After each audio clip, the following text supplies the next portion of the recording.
समाजसेवेचा ध्यास घेऊन सातत्याने जनहिताची कामे करणारे सतनाम दिलीप सिंग राजपूत हे पंचवटी परिसरात परिचित नाव ठरित आहे. विविध सामाजिक, सांस्कृतिक व आरोग्यविषयक उपक्रमांच्या माध्यमातून त्यांनी सामान्य नागरिकांशी थेट नाळ जोडली आहे. आई सप्तशृंगी मित्र मंडळ सेवाकुंज पंचवटी तर्फे कोरोना काळात गरजू नागरिकांना मदत, स्वच्छता मोहीम, महिला दिनानिमित्त कार्यक्रम, गणपती उत्सव, नवरात्र उत्सव, थोर महापुरुषांच्या जयंतीस दरवर्षी सहभाग, नाशिक ते वणीगड बस यात्रा 14 वर्षांपासून करीत आलेले आहे. सामाजिक प्रबोधनाचे उपक्रम तसेच मोठ्या जनसमुदायासाठी आयोजित कार्यक्रमांमध्ये त्यांचा सक्रिय सहभाग पाहायला मिळतोय. जनतेच्या समस्या समजून घेऊन त्या सोडवण्यासाठी नेहमी पुढाकार घेत असल्याचं चित्र या उपक्रमातून स्पष्ट होते. नाशिक लोकशाही न्यूजने सर्वे केला असता त्यांना नागरिकांमध्ये अशी चर्चेला उधाण आलेले आहेत की प्रभाग क्रमांक 4 मध्ये सतनाम दिलीप सिंग राजपूत हेच भावी नगरसेवक त्यांना हवे आहेत. त्यांच्या कार्यामुळे युवकांमध्ये सामाजिक जाणीवा निर्माण होत असून समाजात सकारात्मक परिवर्तन घडविण्यासाठी प्रेरणा मिळत आहे. नागरिकांच्या हितासाठी अखंडपणे कार्यरत राहण्याचा संकल्प त्यांनी व्यक्त केला असून भविष्यातही अशाच प्रकारे समाजोपयोगी उपक्रम राबविले जाणार असल्याचं त्यांनी सांगितलंय. नमस्कार, नाशिक लोकशाही न्यूजमध्ये सर्व प्रेक्षकांचे स्वागत. तर आपण आलेलो आहोत प्रभाग क्रमांक 4 मध्ये. प्रभाग क्रमांक 4 मधून सतनाम दिलीप सिंग राजपूत यांची उमेदवारी ते करीत आहेत आणि अनेक वर्षापासून त्यांनी सामाजिक कार्य असो, सांस्कृतिक कार्य असो, आर्थिक मदत असो किंवा शैक्षणिक कार्य असो, असे अनेक कार्य त्यांनी केलेले आहेत. तर प्रभाग क्रमांक 4चा विकास करण्यामागे त्यांचे ध्येय धोरण काय आहे आणि ते त्यांच्या प्रभागाचा विकास कशा प्रकारे करणार आहे हे आपण सतनाम भाईंकडून जाणून घेऊया. नमस्कार. सर्वप्रथम नाशिक लोकशाही न्यूज यांचा मी आभार मानतो की आपण माझी या मुलाखतीसाठी आपण इथपर्यंत आल्यात. मी गेल्या 27 वर्षापासून या प्रभागाचा जनसेवा करत आहे निस्वार्थीपणा. गेल्या 27 वर्षापासून आमचा एक मंडळ आहे, आई सप्तशृंगी मित्र मंडळ. आई सप्तशृंगी मित्र मंडळ हा सर्वात प्रथम याचा नाव जो आई सप्तशृंगी मित्र मंडळ आहे, या महिलांना प्राधान्य देण्याचा हा सगळ्यात मोठा मंडळ आहे पूर्ण पंचवटीमध्ये. गेल्या 27 वर्षापासून आम्ही नवरात्र उत्सव करतो, गणेश उत्सव करतो, लहान मुलांसाठी स्पर्धा असत्या. सगळ्यांना 15 वर्षापासून तर 25 वर्षापर्यंत एक गट राहतो, 5 वर्षापासून 15 वर्षापर्यंत एक गट राहतो, 25 वर्षापासून तर 100 वर्षापर्यंतच्या महिलांसाठी आम्ही स्टेज उपलब्ध करून देतो. हेच नाही तर अनेक असे कामं आहे जे आपण माझ्या मागं बघाल की सगळ्या कामाचा लेखाजोखा मी इथं केलेला आहे मागं माझ्या. या कामाची पावती या 4 नंबर प्रभागात मला 100% यश मिळवून देईल याची मला खात्री आहे. तसेच नाशिक लोकशाही न्यूजने सर्वे केला असता नागरिकांमधून असे चर्चेला उधाण आलेले आहे की सतनाम भाऊच आमचे पुढील भावी नगरसेवक त्यांना हवे आहे, कारण त्यांनी संपूर्ण नाशिकच नव्हे तर पूर्ण महाराष्ट्रासाठी अनेक सुविधा उपलब्ध करून दिलेल्या आहे. गोरगरिबांसाठी अन्नधान्य पुरवठा असो किंवा कोणत्याही अडीअडचणीचे कामं असो, ते शासकीय यंत्रणेची मदत घेऊन नक्कीच पूर्ण करण्याचा प्रयत्न करतात. तर याचाच फायदा त्यांना येणाऱ्या स्थानिक स्वराज्य संस्थेमध्ये होणार आहे. तर हा झाला एक आनंदाचा क्षण. पण एक क्षण असा होता की महाराष्ट्रच नव्हे तर संपूर्ण भारतावरती एक महामारी आली होती जिचे नाव होतं कोरोना.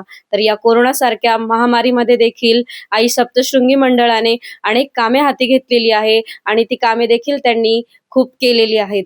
तर याच कामाचा आढावा आपण सरांकडनं जाणून घेऊया. कोरोना महामारीचा क्षण जो होता तो आजही माझ्या अंगावर काटा येतो जेव्हा तो आम्ही ज्या बघतो का त्यावेळेस आम्ही काय केलंय. आम्ही दररोज 42 दिवस लॉकडाऊन जेव्हा पहिला लागला तेव्हा 5,000 लोकांना सकाळी आणि 5,000 लोकांना संध्याकाळी आमची 100 ते 150 पोरांची टीम होती.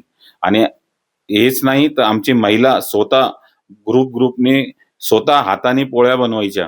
1,000, 2,000, 4,000, 10,000 अशा पोळ्या बनवायच्या.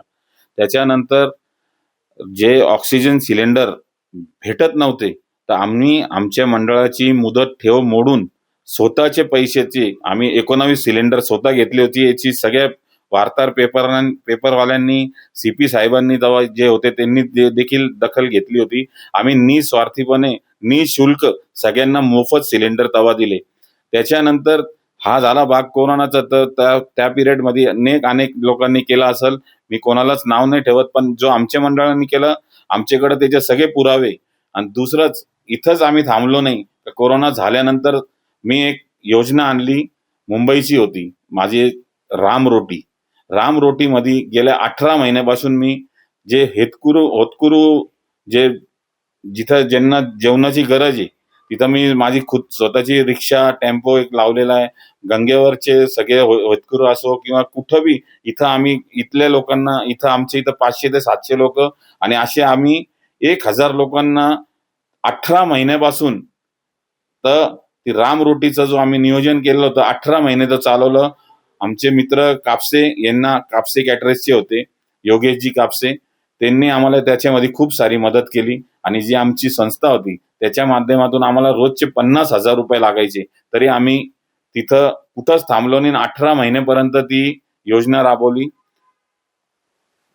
तसेच रेमडेसिवीरचा एवढा तुटवडा होता, आम्ही इतके इकडं जा तिकडं जा, आम्ही जे किट भेटत नव्हते, जे ऑक्सिजनचे किट लागायचे ते इतके, म्हणजे जे 400चा किट होता तर त्या काळी 4,000 रुपयाला काही लोक विकायचे ब्लॅकमध्ये.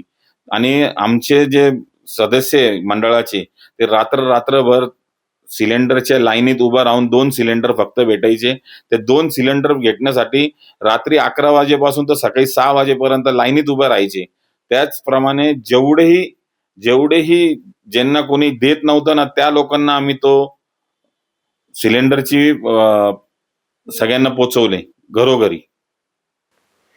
नक्कीच सरांनी सांगितल्याप्रमाणे त्यांचं कार्य देखील महान आहे आणि आपण ऐकल्याप्रमाणेच गणेशोत्सव असो, नवरात्र असो, असे सण देखील ते मोठ्या उत्साहात साजरे करतात. तर यांचं एक वैशिष्ट्य आहे की नवरात्र झाल्यानंतर महिलांसाठी ते अनेक उपक्रम राबवत असतात. त्यामधीलच एक उपक्रम आपल्यासोबत ते मांडत आहेत. खास करून आमच्या प्रभागाच्या सगळ्या महिलांसाठी, पूर्ण पंचवटीच्या महिलांसाठी गेल्या 14 वर्षापासून ज्यावेळेस नवरात्र संपते, नवरात्राच्या पुढच्या आठवड्यात जोही रविवार येतो, आम्ही 11 बस, आता तर आम्ही यावेळेस 14 बस नेल्या होत्या. मोठ्या संख्येने महिला आई सप्तशृंगी गडावर आम्ही त्यांना 14 वर्षापासून घेऊन जातोय निस्वार्थीपणा. आणि त्यांची जेवणाचीही व्यवस्था करतो आमचं मंडळ. त्या मंडळाच्या माध्यमातून अनेक असे कार्यक्रम झालेले की आपल्याला माझा लेखाजोखा आपण माझ्या ऑफिसमध्ये लागलेले सगळे पोस्टर्स मध्ये बघू शकता. जनसेवा हीच ईश्वर सेवा असे मानणारे सतनाम दिलीप सिंग राजपूत आपल्यासोबत आहेच. तर आपण बघितले की नाशिक लोकशाही न्यूजने सर्वे केला असतात जे चर्चेला उधाण आले होते ते खरे ठरलेले आहे आणि इथून पुढे देखील ते त्यांच्या प्रभागाचा विकास करतील यात काही शंका नाही. तसेच नाशिक लोकशाही न्यूजला सरांनी माहिती दिल्याबद्दल सरांचे धन्यवाद. ब्युरो रिपोर्ट, नाशिक लोकशाही न्यूज, नाशिक.